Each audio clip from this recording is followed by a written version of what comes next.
I just saw John Wick Chapter 4. Now here's my quick thoughts while still in the theater, and hopefully I don't get kicked out before the end of this video.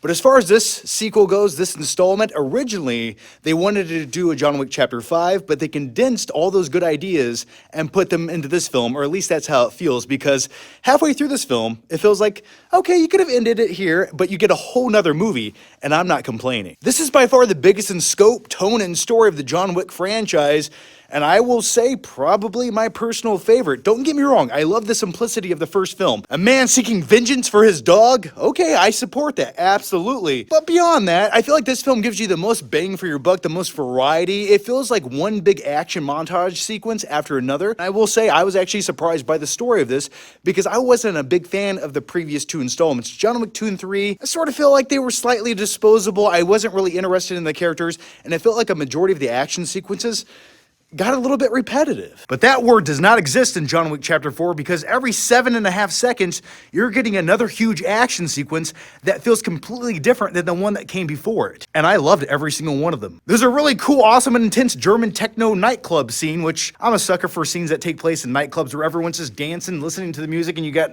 strobe lights and disco balls. I love that shit. And on a quick side note, I love how they're fighting and shooting guns at each other, and everyone's just still dancing, and they go, oh, I'll care when the song's over. Play that EDM. And before I continue on, the best way I can describe John Wick Chapter 4 is it feels like an awesome beat-em-up video game. For example, something like Final Fight, and I'll explain why. You go through each character beating up all the henchmen, you finally get to the big boss battle at the end of the level, you beat him, and then you continue on and you do the same thing over and over again, but each level's a little bit different, and that's what John Wick feels like. And that's the best compliment I can give this movie, is it feels like you're watching an awesome video game movie, which isn't based on any video game property. But maybe one day it could be. Okay, they came in to clean the theater and looked at me very awkward. I'm like, I'm just yelling to myself. I'm insane. Don't mind me. I'm not talking to the YouTube people. All right, let's get in and continue talking about this movie. Keanu Reeves. I love the guy. He's been one of my favorite action stars for the last 20 some odd years. It started with Point Break, it went to the movie Speed, it went to The Matrix, and now he's John Wick. And I will say this, don't take this the wrong way. I mean this is the highest praise and compliment I can give him as an actor. He seems like a genuinely nice guy, probably one of the only two existing in Hollywood. Him and Nicolas Cage. But the thing that they both have in common is they're the best worst actors in existence. We love them, and they can get away with such performances no one else could. They're very stilted and odd, and it's almost like he's trying to do his interpretation of what a bad actor would do. Not really. Yeah, I will take my gun and go. It's just like, that works for him. And speaking of characters, oh my badassery, Donnie Yen just steals this movie. He chews up the scenery. He plays this blind assassin who's a bit conflicted. One of my favorite characters of the entire John Wick franchise, and that's what this movie needed. It needed memorable, likable characters that stood apart. It's the next day, and I'm editing the video you're watching right now, but it just occurred to me that Donnie Yen has already played a blind character once before who was a little bit force sensitive in a movie called Rogue One. And he kicked a lot of ass in that movie. So if Donnie Yen is going to play a blind character in every single movie he's in, I'm okay with that. And I'll just keep it real, I sort of enjoyed his character more than John Wick in this film. Not to say I didn't enjoy me some John Wick kicking ass, but yeah, Donnie Yen, man, just give me more of that. You know what I want? Mix him up, put him in a blender, inject him into a syringe, and I will just shoot him into my veins. Don't do drugs, kids, unless it's Donnie Yen. And speaking of characters, you have the villain of the film, the antagonist, played by Bill Skarsgård, who comes across like a 1970s James Bond villain, and I didn't mind that whatsoever. He's sort of cowardly and menacing and always lurking in the shadows or saying something sinister on a phone call as he watches a ballerina dance around. And at the end of every scene that he's in, he says something creepy and evil and sinister, and then it just shows him walking away. That's every scene that he's in. That's exactly copy and paste what he does. But I like me some Bill Skarsgård as it. He's already played a creepy asshole once, and he does it once again. So you love to hate him, and I thought he was a good foe this time around. And I know this video's all over the place. That's what happens when I walk around a movie theater talking about a movie.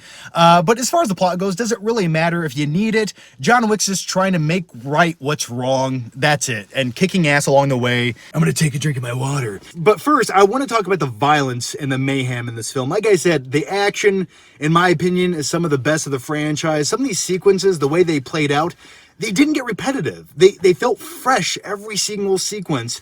And I was on the edge of my seat. There's uniquenesses about everything. For example, Donnie Yen's character is a blind assassin.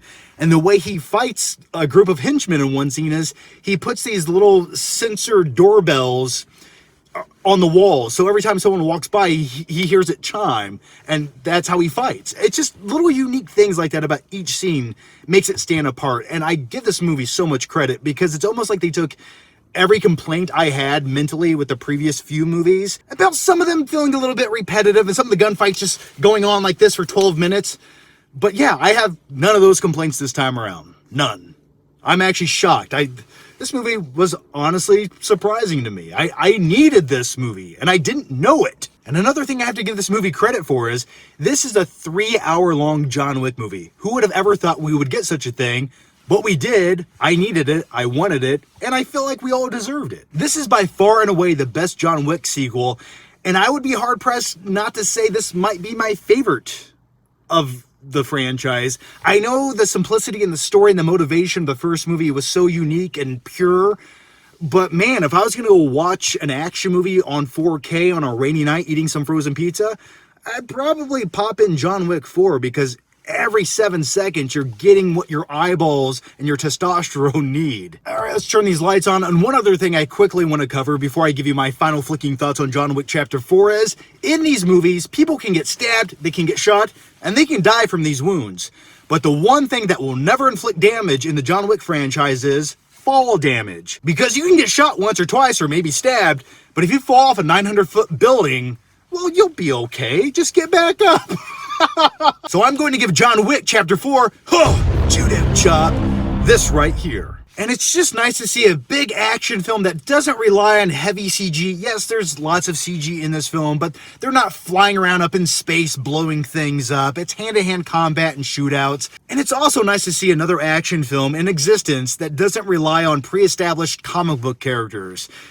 And so for that, John Wick Chapter 4 is a must-watch, probably going to be one of my top 10 of the year. I know it's early in the year, but I think this is going to have a place on that list. And before I go, I have a question for you, and let me know down below, what is your favorite Keanu Reeves action film of all time? If I had to pick one, I got to go with Point Break. I just love me some Johnny Utah. Or if you've seen John Wick Chapter 4, what did you think about it? Let me know down below. And on a quick side note, I will be at Fan Expo in Cleveland, Ohio this week, and I'll be there Saturday and Sunday doing panels with a couple other YouTubers, so definitely check it out. I'll put the details down below in the description. Hope to see you there. Give me a high five, give me a hug, give me a judo chop. I don't care. Thanks for watching, guys, and I'll see you next time.